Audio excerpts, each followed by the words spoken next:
From the highly secure, top secret, soundproof headquarters of the Spurs Insider Podcast, welcome to another edition of said Spurs Insider Podcast. We have some hot mics in here today. That's been the story around the world, and we got our cans on. We're going to talk about the Spurs and the Rockets and Jeff eating crow on Lonnie Walker. Tom, speaking to your hot mic, you are being recorded. Tom, Ringo Starr Osborne, what sticks out to you about the Spurs coming back to life against the Rockets? Well, could be the turnaround game, the game that turns the whole season around. It's certainly, Lonnie Walker's unleashed. Yes. That, it could be memorable from that degree, but it's all for naught if they lose to Sacramento and he doesn't play or whatever Pop deems necessary to continue his development. But those are the two things that stick out. I want to back up because I thought beating Kawhi Leonard and Paul George and the Clippers was the turnaround game. That's true. I was misinformed. Turnaround part two. Because I guess they went from there and lost by 34 by God points to the Detroit by God Pistons. So, I don't know how much you want to trust these guys right now. Like they're gonna have to prove it to you, right? Like maybe win 2 in a row for the first time since October. Hey, right? We're fed up. I heard that in the locker room. That was a good quote from DeMar. I neglected to introduce everyone. We do have Tom Osborne back. Everybody knows who we are. We have the chipper, the always enthusiastic, energetic Jeff McDonald. Not with a big gulp this week, but I couldn't get one. He's got his Coke Zero in a bottle. Yeah, I was caught in traffic. Couldn't get my big gulp. He was caught in traffic, showing less respect for the studio than last week when he wore a blazer. Now he's got his hoodie. I'm your host, Mike Finger. On the note of this comeback or the arrival turning point game for the Spurs, it's the weird season continues because it's just been awful. In terms of the historical standards that the Spurs have set, and in the past week they've beaten 2 teams that might be championship contenders. Well, we think they have. I don't know if you want to break the fourth wall, but we're speaking here about noon on Wednesday. Yes. We're still not sure if the Spurs won the game last night. That's true. So there is an official protest. We could be bringing up for our really old listeners. George Brett and Pine Tar in terms of protest games being played over again. I think the last protest that has been successful in the NBA was 2008 involving the Sacramento Kings. That was one of the more bizarre tipping points of an NBA game that you've ever seen. And maybe it didn't all come down to the Harden missed dunk. But made dunk.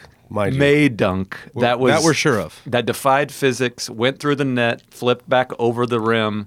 And then, actually, the Rockets were kind of screwed by 2 calls on that play because I think, and I haven't seen, maybe you guys have seen the replay, was it even out on Harden after the ball came out? I didn't look. Yeah. And we failed to mention the guy sweeping the court. Oh, yeah. Out of the way at the This last is true. second. Yeah. That was a good hustle there.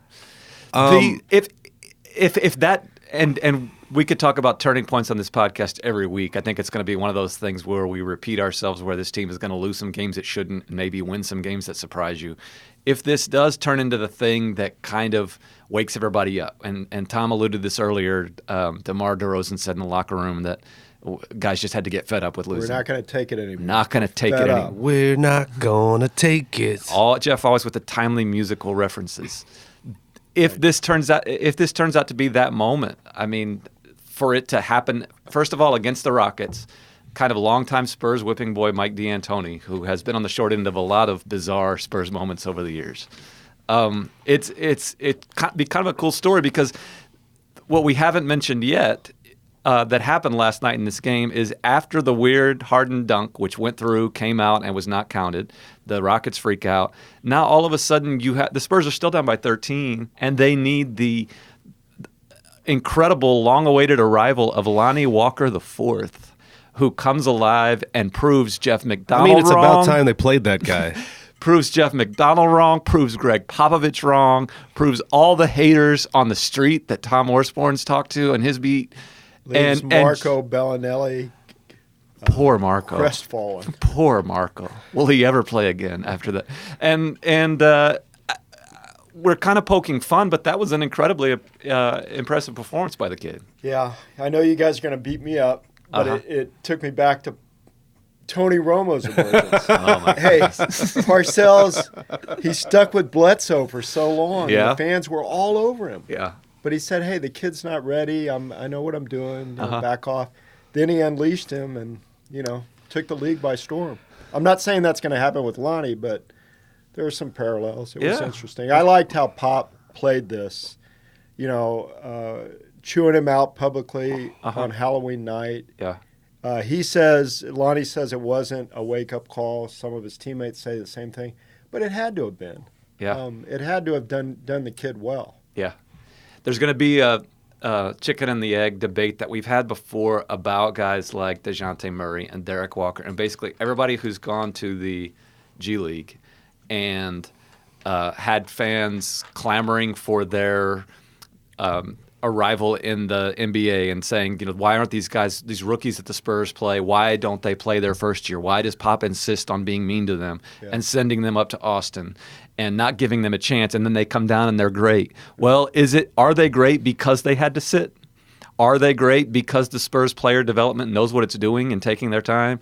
Or is Pop kind of too slow on the trigger in terms of playing these guys? I mean, there's probably some gray area there, right? Yeah. I mean, maybe Lonnie Walker could have done this a week ago. He might. But I don't know that he could have done this a month ago.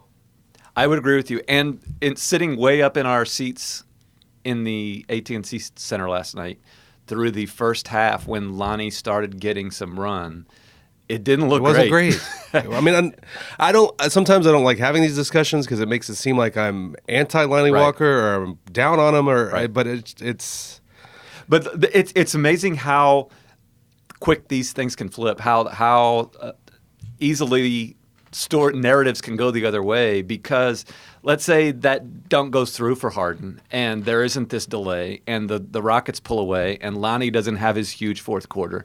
Then we come into this highly secure, soundproof studio today in an undisclosed location, and we're talking about how, hey, Pop gave Lonnie a chance last night and he still looked not so great. Right. Like because until the fourth quarter, he didn't look great. Right. He was doing okay. Right. He found himself kind of isolated on Harden, and there were a lot of guys who did kind of okay against him last night defensively. Right. Derek White played okay defensively against him. DeJounte did. So the discussion we're having here today, if that dunk is counted and the Spurs don't come back, is Lonnie got his chance and we're still not sure. Marco might be playing the next game. Yeah. But because this confluence of events takes place where everything sort of goes right and Lonnie becomes the player that all the shut-ins and robots dreamed that he could be. Can robots dream? Probably. That we're talking about he's the next big thing. So I don't know what the truth is. Is that 4 of 7 from 3-point?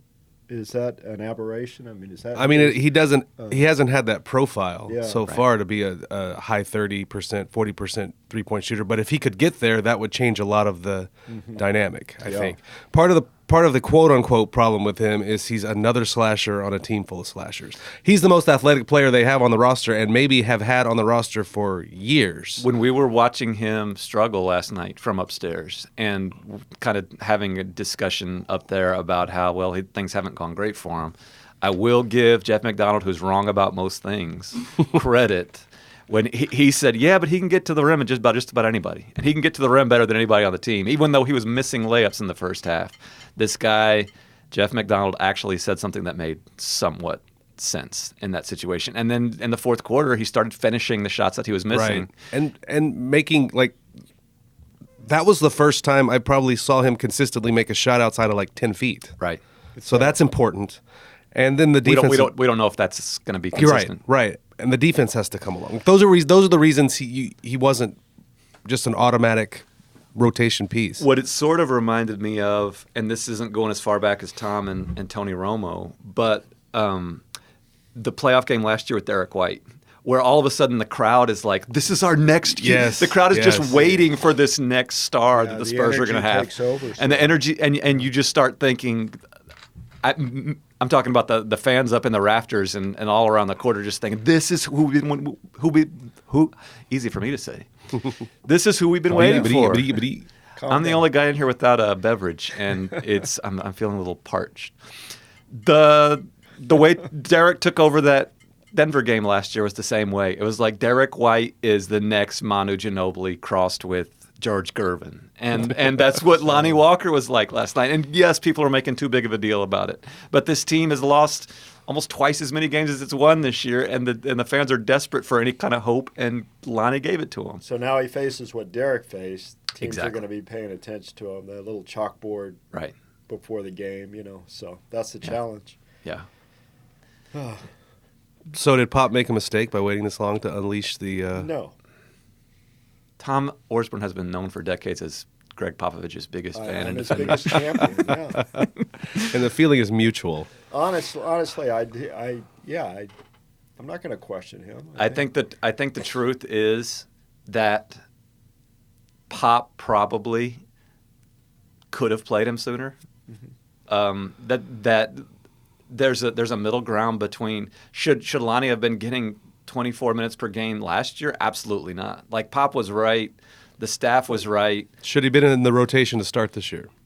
Maybe, probably. But Like, what are we really arguing about? Because I'm not sure that keeping him out of the rotation ended up costing them games. Because as you mentioned before, friend of the podcast Marco Bellinelli, like, he's had one of the highest plus minuses on the team.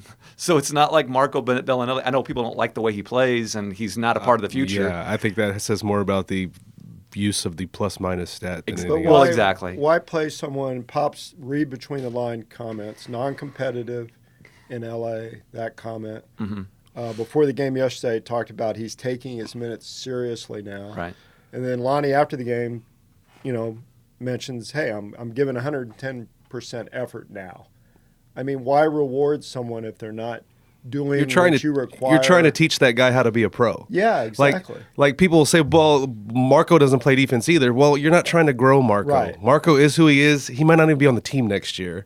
Lonnie Walker is the guy you're trying to make part of your core. Yeah. You're trying to build him into the player you want him to be. Maybe if Marco Bellinelli's first coach had been hard on him and stressed defense and pulled him out when he blew to assignments, maybe Marco Bellinelli is a defensive player of the year now, and all that jazz. For our listeners at home, and this is horrifying for those of you who don't know it, but the only person in this highly secure room with children is Jeff McDonald, and like they're two young children who depend on him for sustenance that you and guys guidance. know of. Yes, yes, and you made a comment this week about parenting in regards to Pop and Lonnie Walker and setting ground rules, and you just sounded like a dad there, where maybe if Marco Bellinelli had a better father when he was growing up, Exactly. that Exactly. he could have. And I mean that in a coach term, not in, obviously.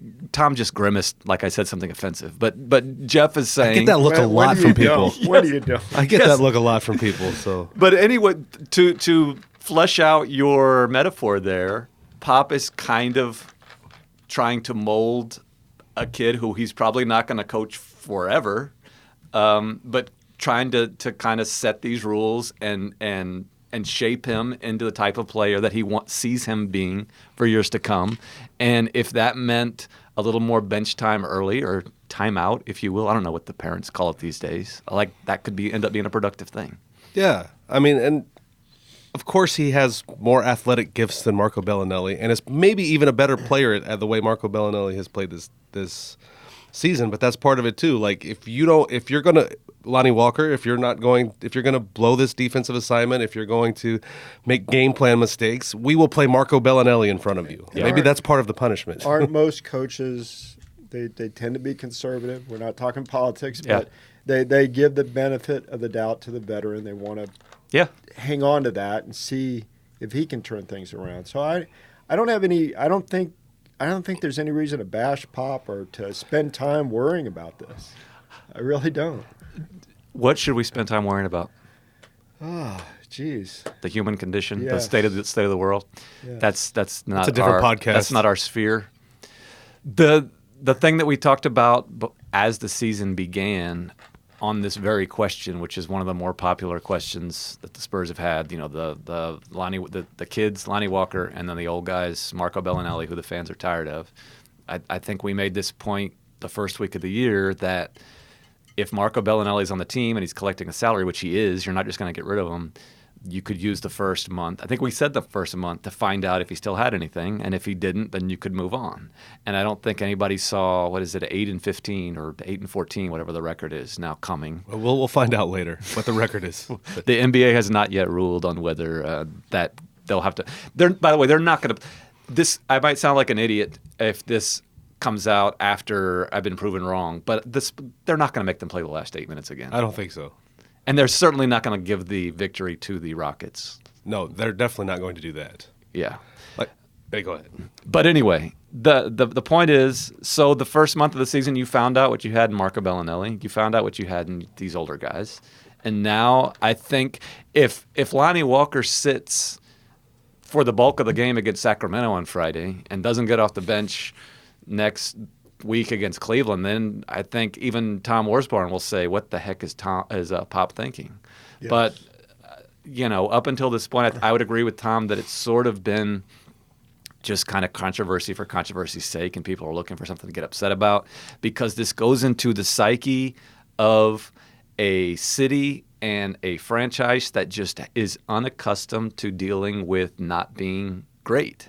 And so people are just obviously there has to be a reason why the team is losing. It's because the coach doesn't know what he's doing anymore. And there's got to be a savior out there. There has to be a savior. Yeah. The backup quarterback thing. Yeah. And so sure, it's great that Lonnie Walker has emerged and he might turn into something and he might become a star. But I don't think that waiting a month to insert him into the rotation when he clearly had some stuff to work on is going to be the thing that dooms this. Yeah, I think you nailed it. He clearly had some things to work on. It was baby steps. You give him 5 minutes here or there, and I agree that's not a very good sample size, but he didn't do much with them. And he kind of but it's baby steps. And you get to the point, well, let's give him some garbage time against Minnesota. Yeah. Oh, well, he kind of looks like he's figured some things out. Let's give him more garbage time against Detroit. Even more things figured out. Now he's in the rotation for a game. Yeah. And does something with it. And that's how you earn minutes in the NBA when you're a 20-year-old kid. I would agree with that. Where do we think the Spurs sit in terms of figuring out the biggest problem, which is defense? And I'll start with that because I think the emergence of Lonnie Walker, even though he's had problems on that end of the floor at times in his moments this year, I think the potential of the defense is higher when you can play him with either DeJounte Murray or Derek White. Like that's a pretty decent if they're playing defense at their potential, that's a pretty decent defensive backcourt. And that could help solve a lot of things.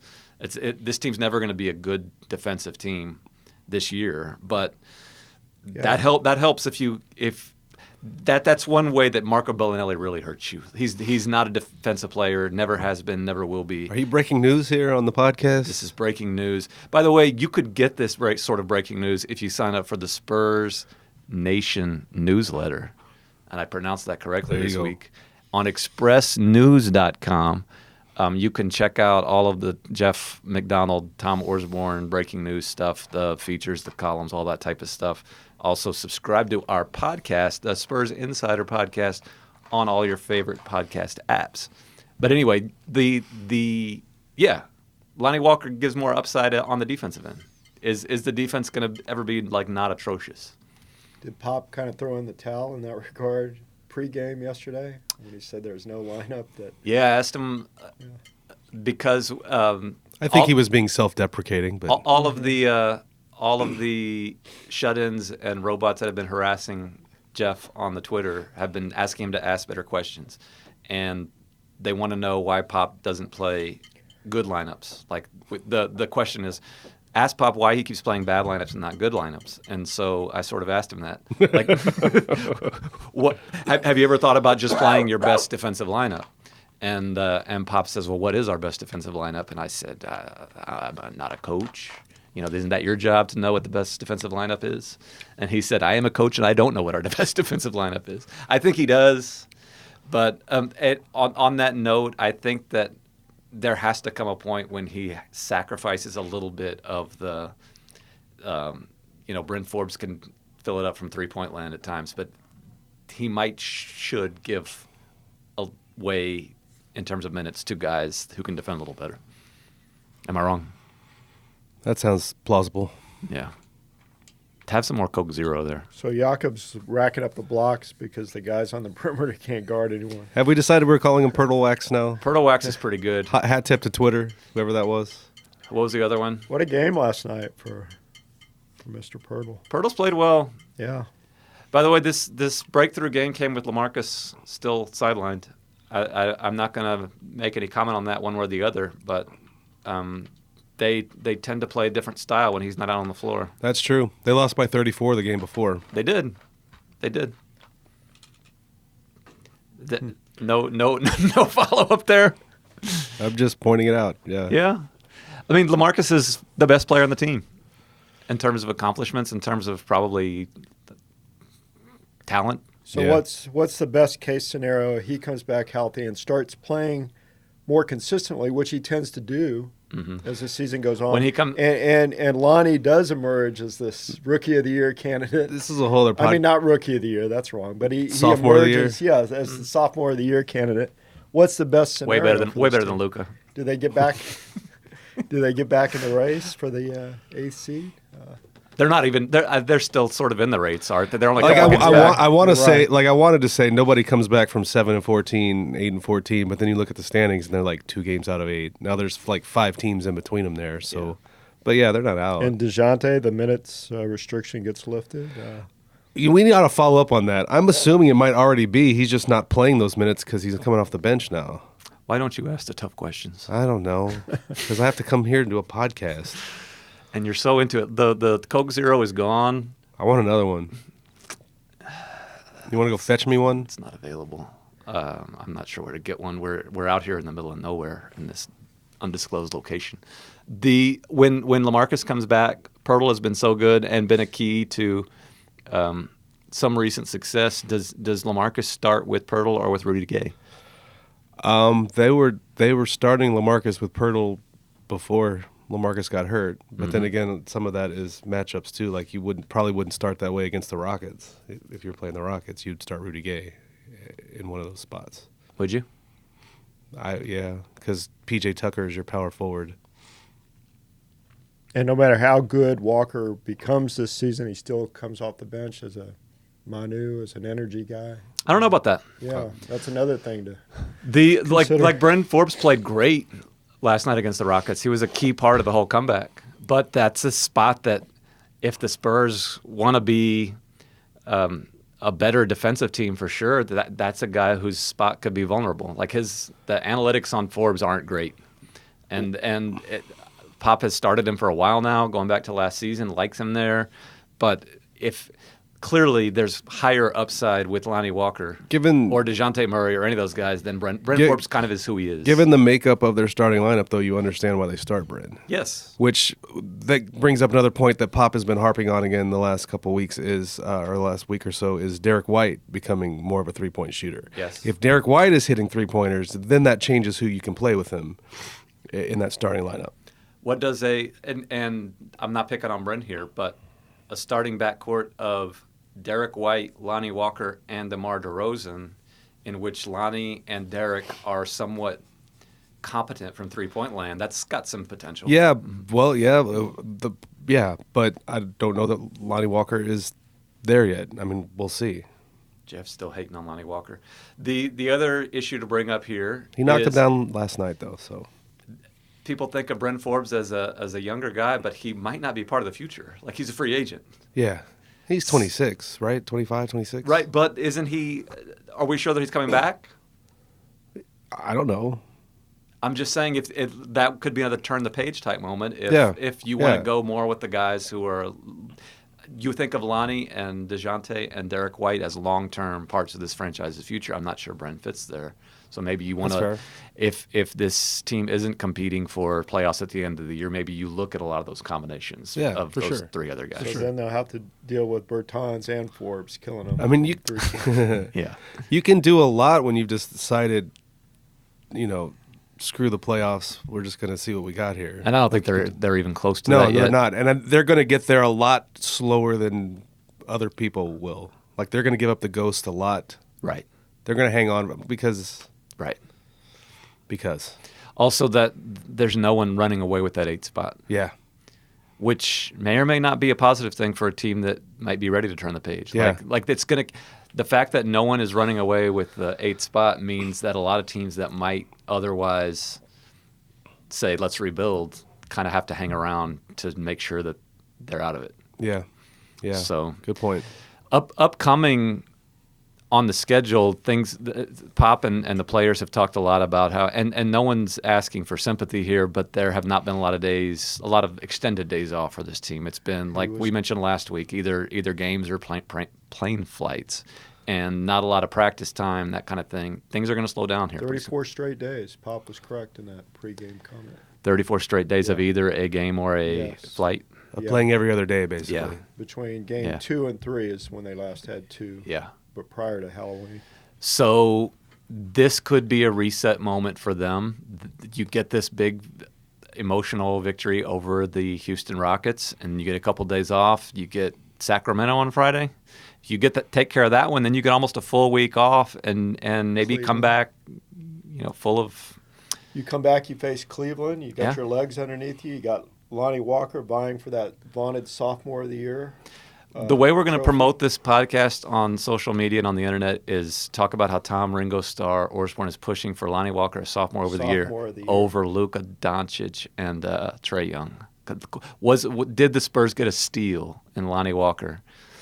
Should Dallas have passed on Lonnie Walker to take Luka? That's the question that we're asking. Well, what I think the Dallas should have done is played Luka in the G League for a whole year, and then made him earn a spot. Yeah, I think that.